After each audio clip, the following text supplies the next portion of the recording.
أعوذ بالله من الشيطان الرجيم بسم الله الرحمن الرحيم اللهم صل على محمد وعلى آل محمد كما صليت على إبراهيم وعلى آل إبراهيم إنك حميد مجيد اللهم بارك على محمد وعلى آل محمد كما باركت على إبراهيم وعلى آل إبراهيم إنك حميد مجيد۔ شرک کیا ہے؟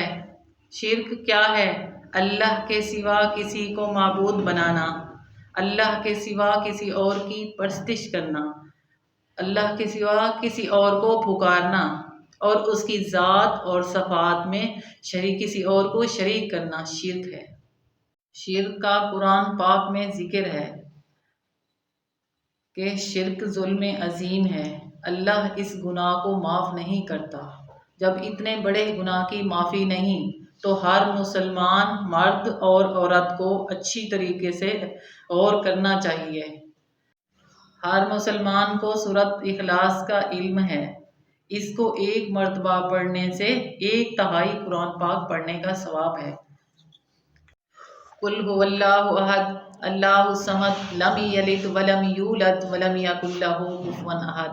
اللہ ایک ہے، اللہ بے نیاز ہے، نہ وہ کسی کا باپ ہے نہ وہ کسی کا بیٹا ہے، اس کا کوئی ہمسر نہیں۔ جس نے سورۃ اخلاص کو سمجھا، اس پر غور کیا، اس پر ایمان لایا تو یقیناً شرک سے دور ہو جاتا ہے۔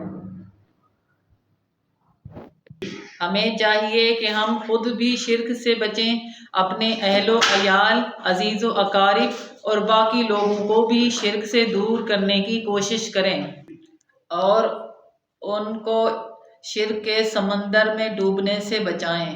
الحمدللہ مسلمان اللہ کی ذات میں شرک نہیں کرتا۔ باقی معاملات صفات کا معاملہ ہے تو اس میں اندیشہ ہے کہ مسلمان مبتلا ہو سکتے ہیں۔